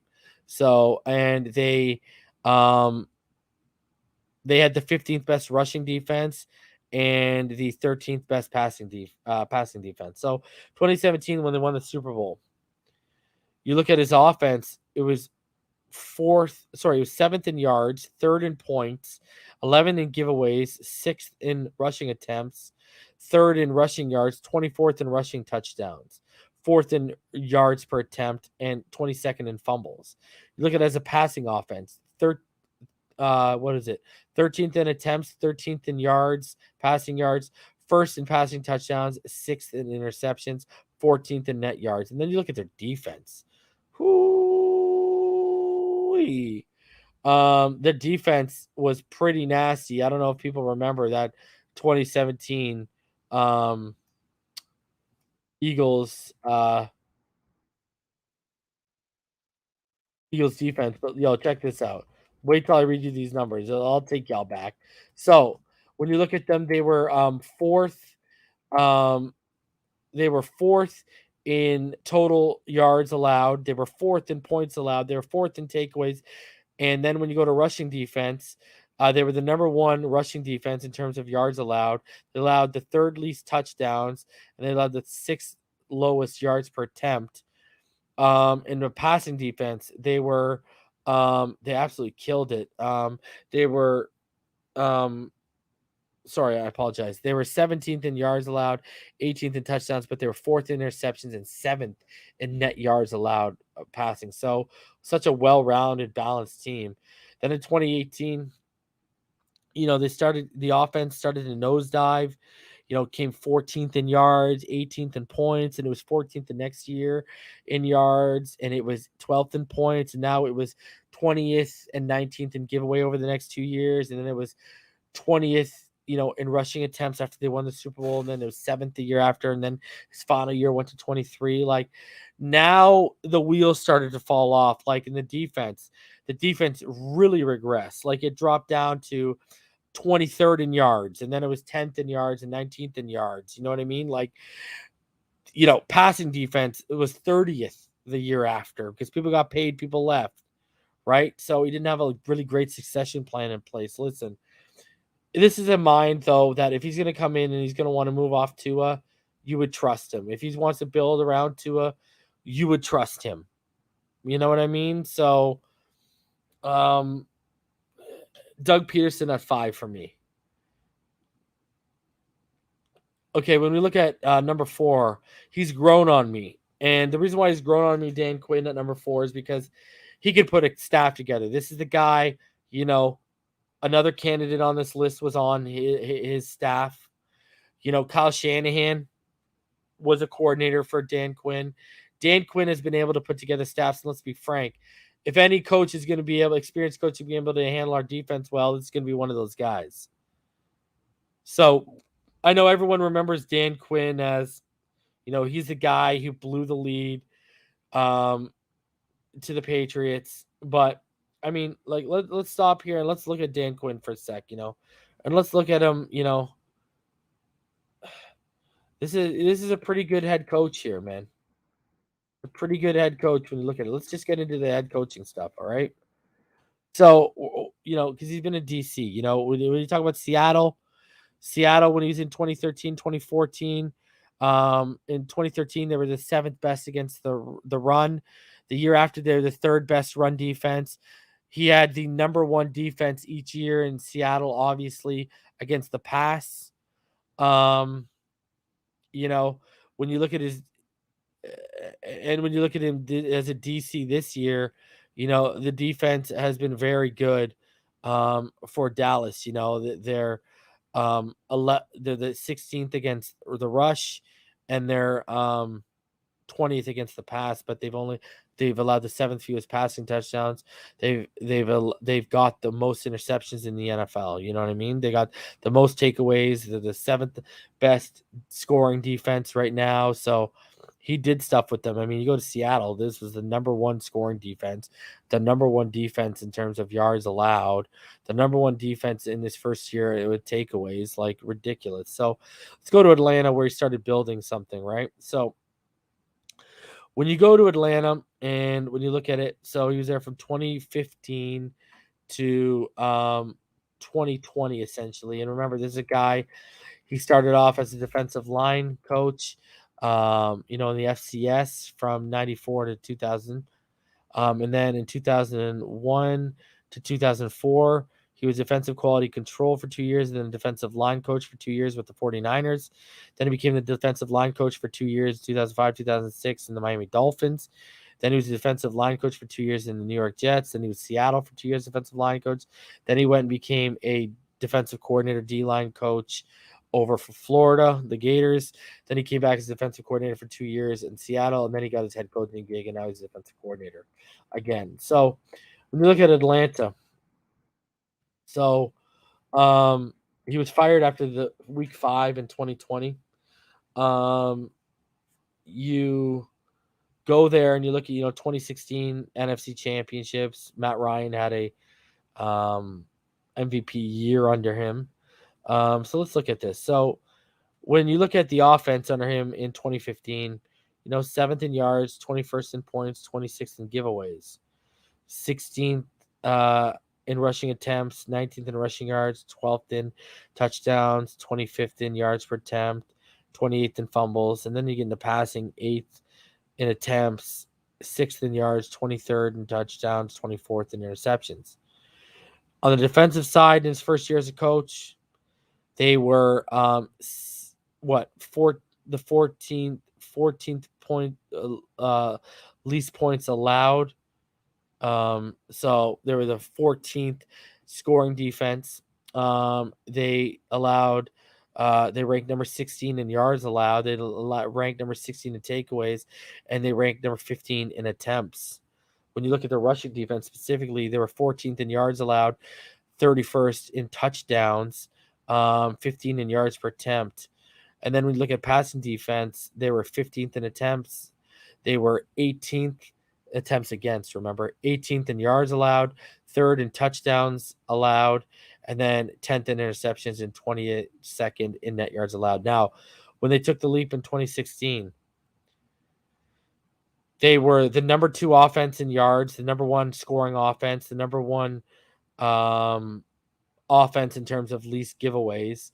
They were the number 5th rushing offense in yards. They were the number 12th in rushing attempts. They were number 3rd in rushing touchdowns. They were number 5 in yards per attempt, and they were number 26 passing offense in terms of attempts, but they were number 3 in yards, number 2 in passing touchdowns, number 4 in interceptions, and number 1 in net yards per attempt. The defense, though, didn't really take a turn, right? Like, the defense was 25th in yards, 27th in points allowed, 16th in takeaways. Now, rushing defense, they were the 5th in attempts against, but they were 17th in rushing yards allowed and 18th in touchdowns allowed. You know what I mean? So didn't really take a leap that year, even though they won the Super Bowl. 26th in yards per attempt. The passing defense was all right. Not really, though. 32nd in attempts against, 28th in yards, 28 in touchdowns against, and 18th in interceptions against, and 12th in net yards per attempt. Like, not a good defense either. Like, that defense was only in top 10 categories, against the pass in attempts. Other than that, his passing defense his whole time there was, like in 2017, not that good. It was what? It was a bit better than the year before, but it was 12th in yards, 12th in touchdowns, 29th in interceptions. Then the next year, 27th in yards allowed, 22nd in yards allowed the year after that. 32 in his final year before he got fired. Like, you look at him and the offense. The offense nosedived after that year too. It was an anomaly. Like, they went from a top 5 offense in every major statistical category to, like, just outside the top 10 to bottom 15. And it got worse and worse every year. So Dan Quinn, I mean, we know he can build a staff, but yeah, I'm not as high on him as this next guy. Let's get into this next guy because we're about to go in on this next guy. So number 3 for me, guys.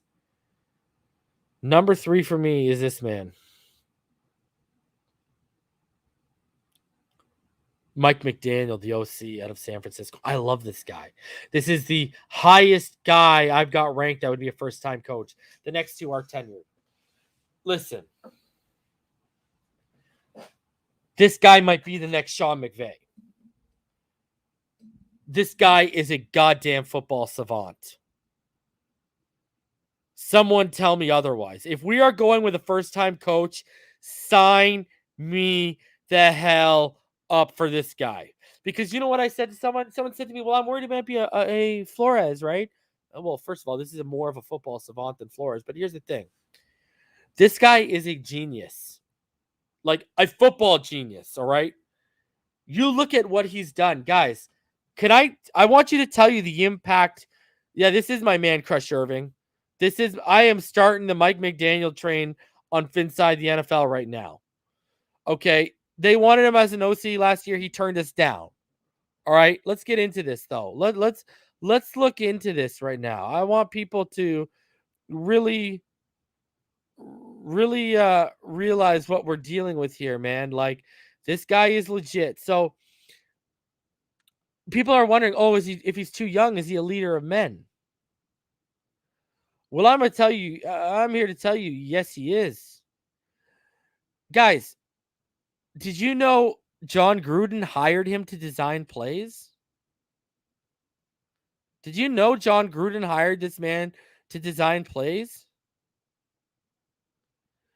Let me ask you this. Did you know George Kittle put an addendum into his contract that stated McDaniel wasn't allowed to leave? He was trying to negotiate for that. George Kittle literally asked that there was to be an addendum in his new contract that Mike McDaniel was not able to leave. This man is a leader. The George Kittle, one of the best tight ends in football.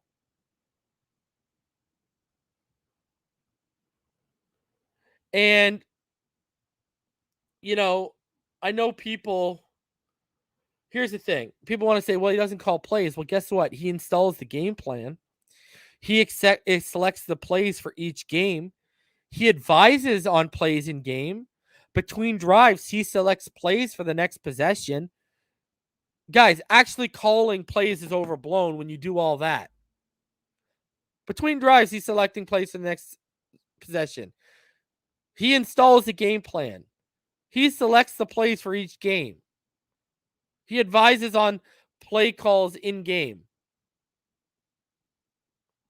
So I mean, what are we talking about here? And this is not Joe Philbin. Putting him in the same category, Joe Philbin is terrible. Joe Philbin was never asked to design plays for anyone. George Joe Philbin never had legit top 5 at their position players like George Kittle saying, "I want it in my contract that this guy isn't allowed to leave while I'm here." This guy revolutionized the Shanahan system as an intern. Do y'all realize Mike Shanahan's the one that found him? This guy's been under Shanahan, Kubiak, Dan Quinn. Again, there's a Dan Quinn tire. They're bringing in Dan Quinn. They wanted him as an OC last year. And guess what? If he was an OC last year, ladies and gentlemen, guess what? Here's the reality of the situation. We would be playing this weekend. And you want me to go even further than this? Guys, I want y'all to look up after this show. Go look up inside zone toss run and search it with McDaniel and Shanahan. They literally invented the inside zone toss run at the next level, which is one of the hard. Like Elijah Mitchell, people wondering why Elijah Mitchell beasted this year. The inside zone toss run was a big benefactor to that. This guy will build an offensive line. He will build a running back room. They drafted Elijah Mitchell and Trey Sermon last draft. This man will be the guy who decides whether Tua is it or not. And if Tua is it, his offense is the perfect offense for Tua. If Tua ain't it, I trust this guy to go get the right guy. Mike McDaniel, guys, I'm not trying to miss out. He was a run game coordinator. He is the offensive coordinator right now. He was the run game. He got a promotion last year. Last year, he was the run game coordinator, and he got promoted. And this guy, all he's got to do is come here, and Boyer's in place, Gerald Alexander's in place, our defensive coaching staff's in place, and he doesn't have to run that zone over there in San Fran. He can let them turn it over. Mike McDaniel, listen, just because of age, I ain't trying to miss out on a guy like this. I ain't trying to miss out on that. Like I said, he's well liked by the players. He installs a game plan. He selects the plays for each game. He advises on plays in game. Between drives, he selects plays for the next possession. Like, guys, you're overblowing calling the plays when you put all of that to perspective. Everything is by his design. All those components are bigger. I mean, like, this guy is legit. I'm going to show you why he's legit. So this year, under his offense, his offense was 7th in total yards, 13th in points, 20th in giveaways.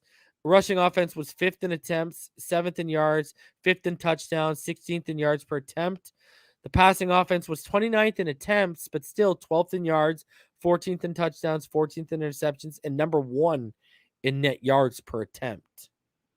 So, and you remember, he's gone under, Mike Shanahan hired him as an intern in 2005.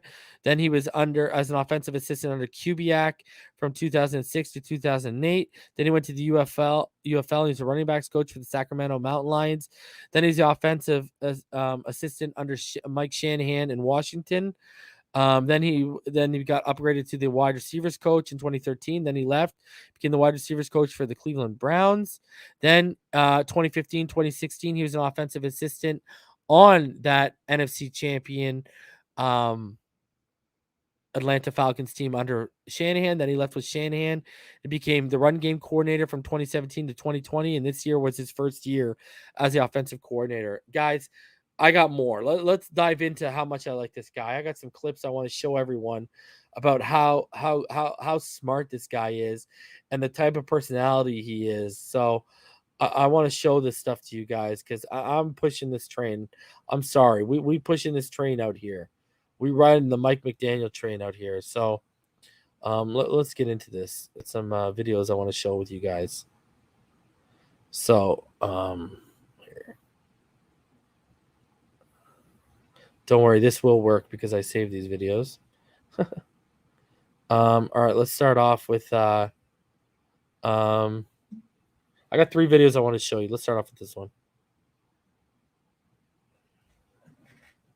Interesting fact is, unfortunately, I'd love to blame it on my childhood and my mom, but I don't eat vegetables at all, which, as I get older, is probably not a good thing, but it is what it is. Do you not like them, or are you just anti-vegetable?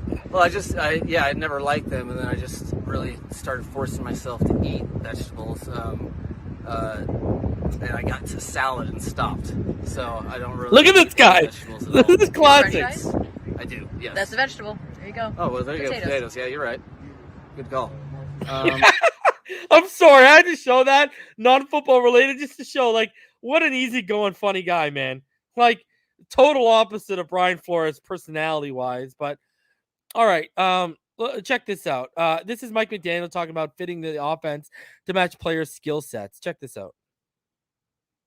Challenge yourself to do things that fit your players' skill sets and what makes them most comfortable.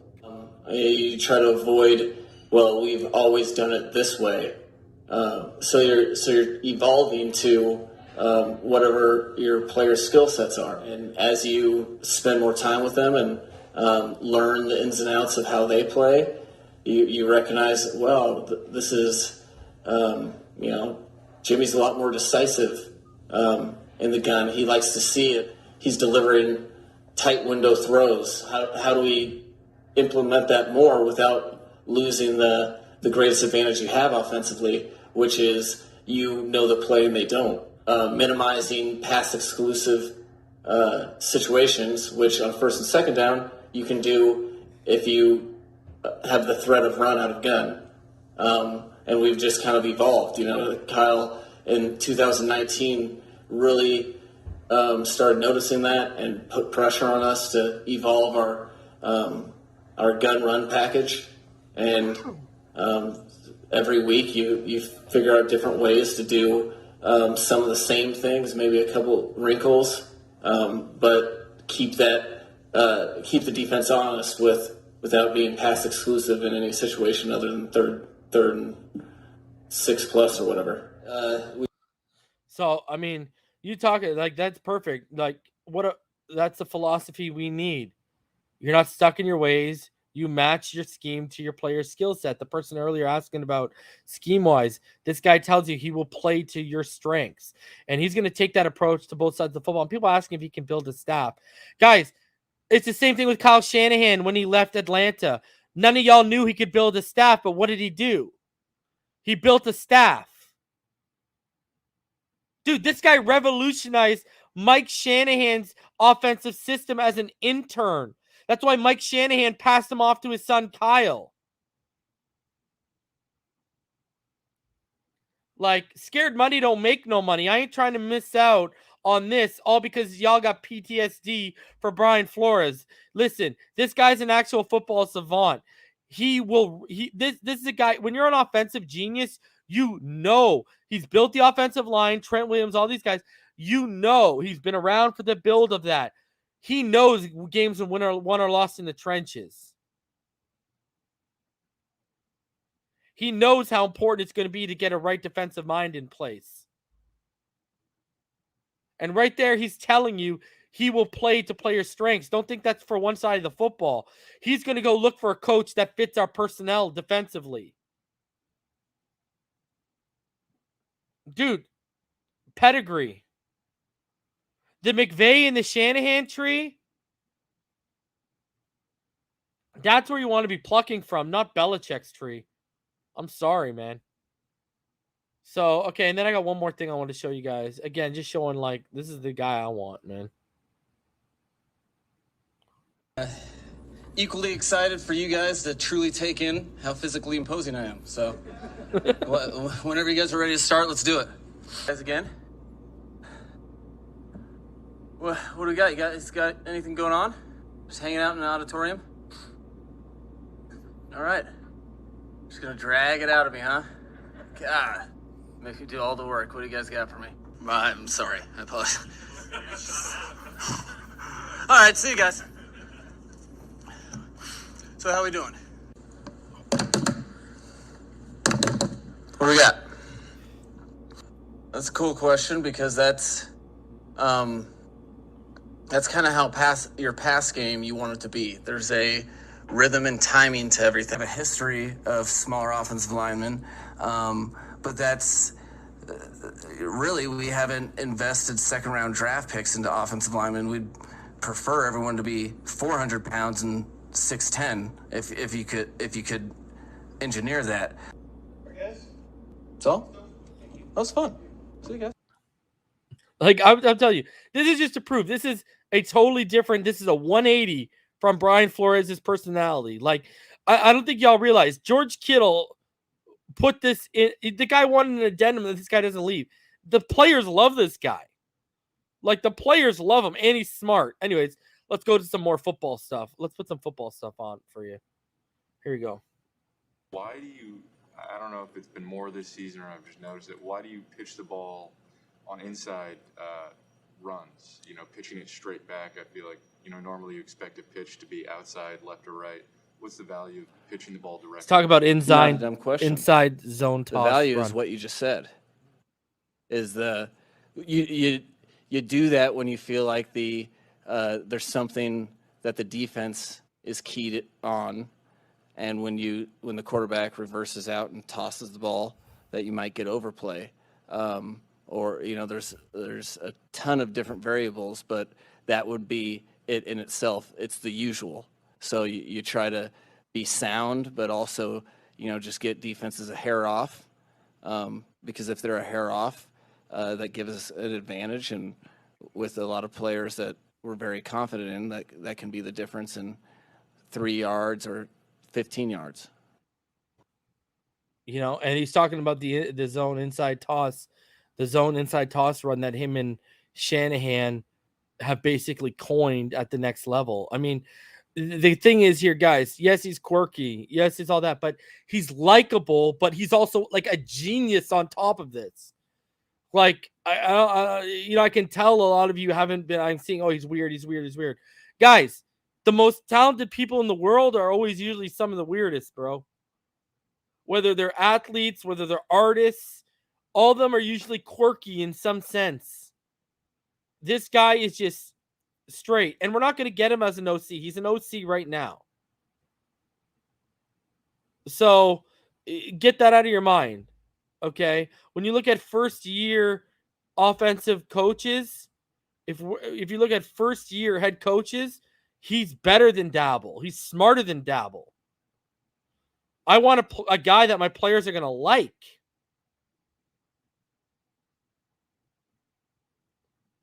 Like, look at what Crypto's saying. Exactly, Reason. That's why Google is the world's greatest company, because they employ people like this. Exactly. That's what I'm telling you. Like, people need to realize, like, dude, if you've ever been around a musician or a painter and they're uber talented, they're usually not the most normal people in the world. That's just how it goes. And, you know, I've heard Dable's an asshole. Well, we're not going to go down that path again. We're not going to go with the Flores attitude. Then this is a 180. And this guy will solve all of our problems. And I think he's smart enough. And he's connected enough. This guy's connected to the Shanahan family. Like, they brought him in and they built him up. He was under Dan Quinn. This guy's connected enough. He is smart enough and he's connected enough where he's going to have the foresight that I don't need to do much to the defense. I need to bring in a guy that can handle that personnel. And then on the meantime, he's going to give whoever a quarterback is a running game and build them an offensive line. I mean, look at Deebo Samuel this year under Mike McDaniel. Deebo Samuel had one of the best years as a receiver, his best year as a receiver this year when he was healthy. Deebo Samuel was probably the most underrated receiver in the league this year. And look what he did with Deebo. What do you think he's going to do with Jaylen Waddle? Think about what this guy's going to do with Jaylen Waddle. Go watch what he did with Deebo, and then go look at Jaylen Waddle, and you're going to go back to yourself. You're going to say, holy crap. And look at Brandon Ayuk. Remember, they drafted him in 2020. Last year, he was okay. This year, Ayuk looked like he's legitimately coming into a real receiver. You know, Trent Williams continues to be the best left tackle in football. So that's what I'm sitting here saying. Listen, if a guy is like a savant or a genius, don't think they're just going to understand the offensive side of the football. If they're that detailed and they're that locked in, they're going to be like that for every phase. They're going to be like that for every coaching hire to their staff. They're going to be like that for every personnel. It's going to be meticulous. You know what that guy looks like to me? He's an OCD genius. That's what he looks like to me. And when he's OCD, that means he's going to want to get everything right. And you know he's going to put in the work to get it all right. I'm going to tell you right this.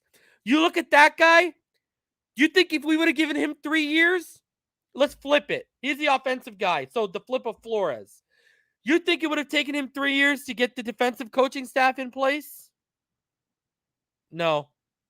It wouldn't have. It wouldn't have.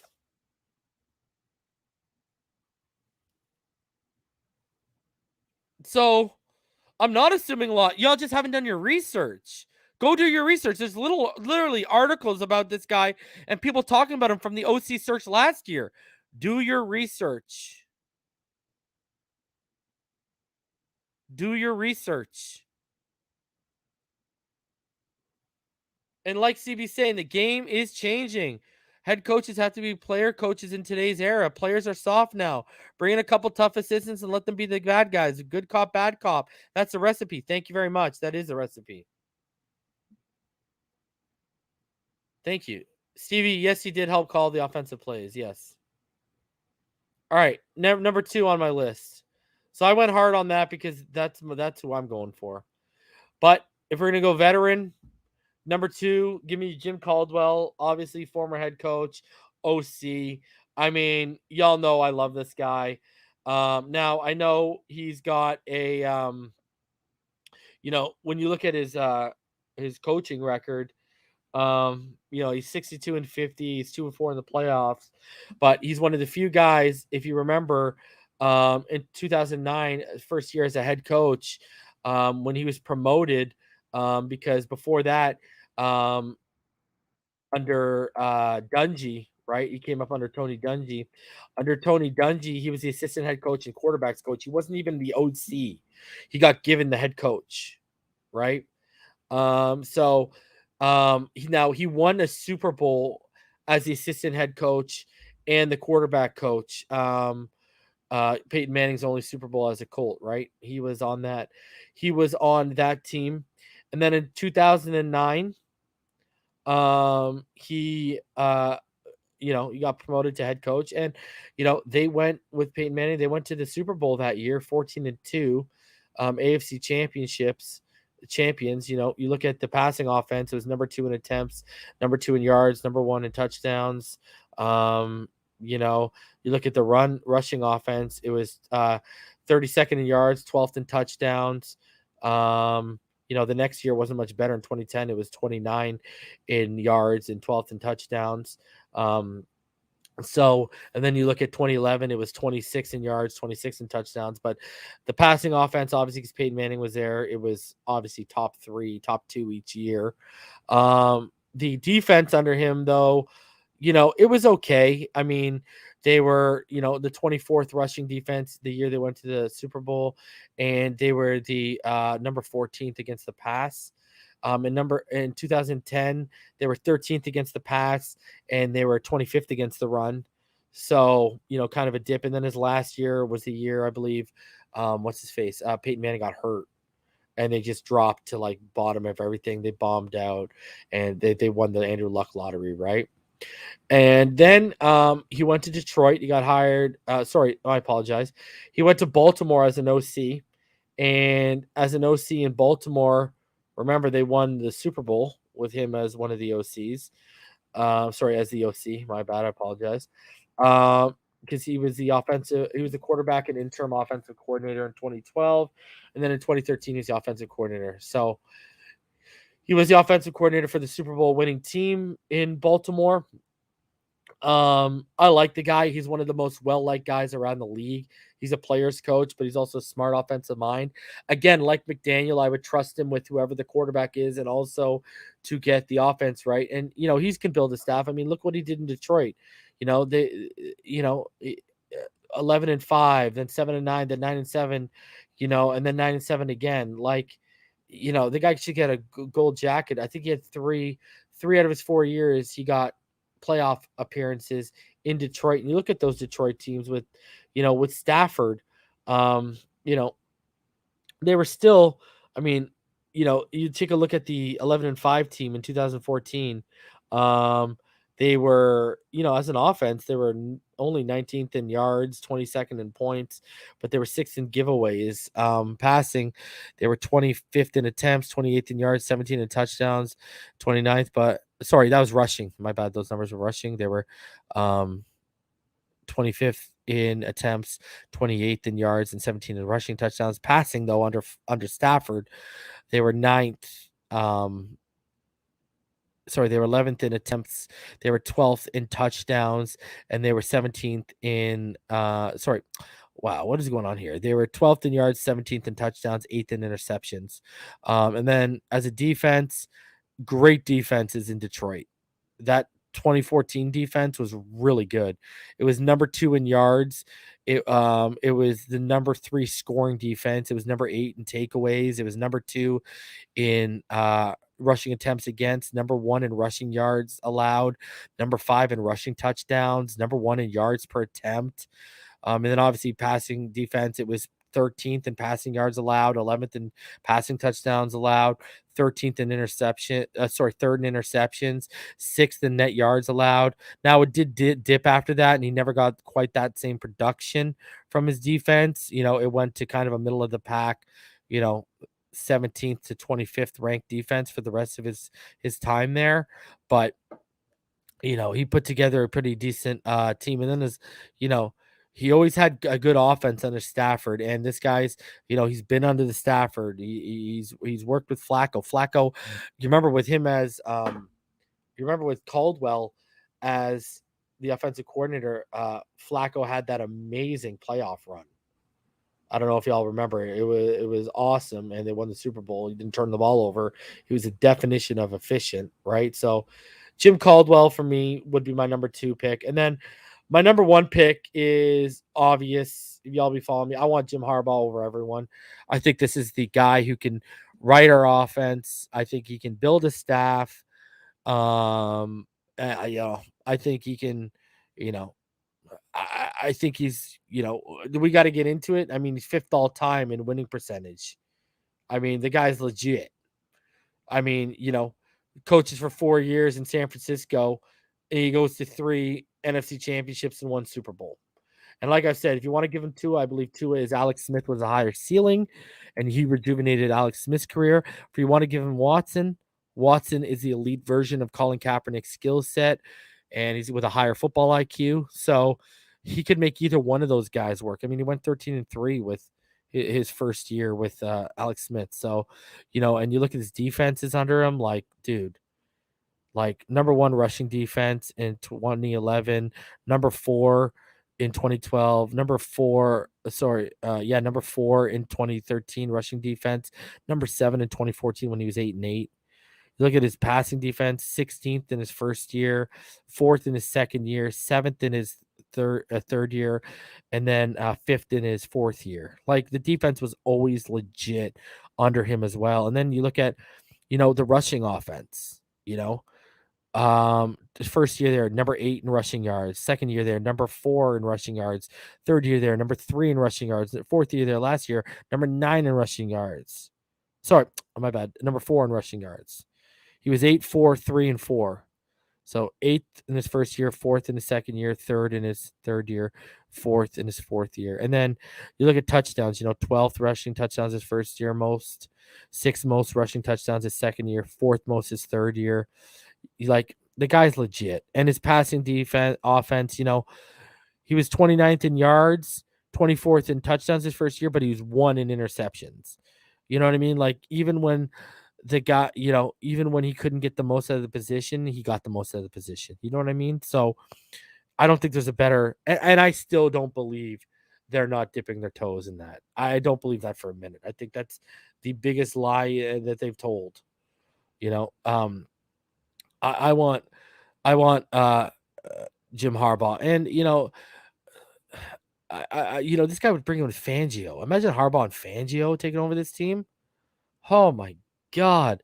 So, I look at Caldwell, I look at Dabble, I look at Harbaugh, I look at Caldwell, Harbaugh, McDaniel, and Dable. Those are all guys I would trust to get our offense right and make the right decision at quarterback. I think Harbaugh and Caldwell are obviously the proven guys that we know will build the staff. But I think McDaniel, he's shown he's got the aptitude, high enough aptitude that he's going to realize all three phases of the football and build a good staff. That seems a smart guy like that usually doesn't take that opportunity lightly. I think Dable would come over. He might bring Ken Dorsey. I suggested that way back. Just like I'd be interested if Bieniemy could bring Kafka as his OC. So, and then Dan Quinn, that's my highest ranked defensive mind on this list. Obviously, and that guy could build a staff. Kyle Shanahan, and Mike McDaniel were on his Super Bowl appearing staff. You know what I mean? So he's proven he can build a staff. So there's options. Obviously, we want, if Harbaugh gets into the mix, then we'll all be really excited. Even Bieniemy gets in the mix, we'll all be excited. But I've added a few names here that, go beyond. And I got to throw Peterson in that category. I would trust him to make the right decision with the offense and the quarterback position. But, Peterson, Bieniemy, Harbaugh, we haven't, and Caldwell, we haven't requested interviews for them. We don't have to, other than Bieniemy, right? Peterson, Harbaugh, and of course, Caldwell, they're free to do whatever. So we can interview them whenever we want. So we might not even hear if we interview them. But,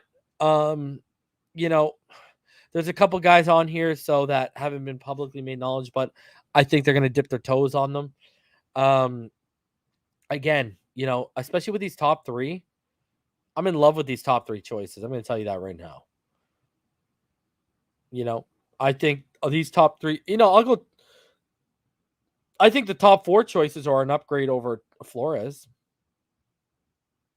Yes, I think Mike McDaniel as a first-year head coach would be an upgrade.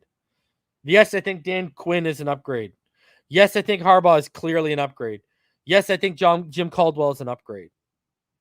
And you know what I'd love if Jim Caldwell comes and he brings Pep Hamilton as his OC. I would lose my mind. I'd be so happy. I'd be so happy. So I really think with these top four guys, I think you can, I think they're all good choices. You know what I mean? But obviously, Jim Harbaugh is the cream of the crop. He is the cream of the crop. Appreciate you, Yellow Arrow. Guys, smash that like button. There's 558 of you in the room. So, that's and the thing is Harbaugh, like we know his connections run deep. We know Caldwell is one of the most liked guys in the NFL, so his connections run deep. We know, McDaniel's really liked, and his connections already show us they run pretty deep. Dan Quinn's got really deep connections. So these guys all bring, that Rolodex, that famous Rolodex I keep talking about. So, man, those are my selections. I didn't think we'd go 2 hours here. I'm actually going to, it's 11:32. I'm actually going to shut it down here. I didn't think I'd take that long. But guys, I'm going to be back tomorrow night. And tomorrow night, we're going to do a year in review, a season in review for the Miami Dolphins. Because, a lot of things went right. A lot of things went wrong. So we're going to go and take a look at, the year in review. We're going to recap and review next year. So, man, I like my list. I like it, especially the top 3, top 4 I can live with. So, hey, man, I appreciate all of you. I hope all of you stay happy, healthy, safe, and blessed. I love you all. Thank you for supporting. Smash that like button before you get out of here. Help me with my friend Al, Algorithm. Help me out with him. So, guys, I'll see y'all tomorrow night. We'll do it all again. I'll be back a little bit earlier. I had to record the Finish Line. Look out, the Finish Line, my show with Ball Game and Richmond Webb. That episode will be coming out tomorrow on all major streaming platforms. And then my episode with Neil Driscoll, Fin Too Deep, will be coming out on all major platforms tomorrow as well, too. So be on the lookout for that. Guys, this was episode 400. Thank you so much for spending some time with me. I love each and every one of you, man. 400. We closing in on 500. So appreciate all y'all. Have a good night. And like always, fins up all day, every day, people.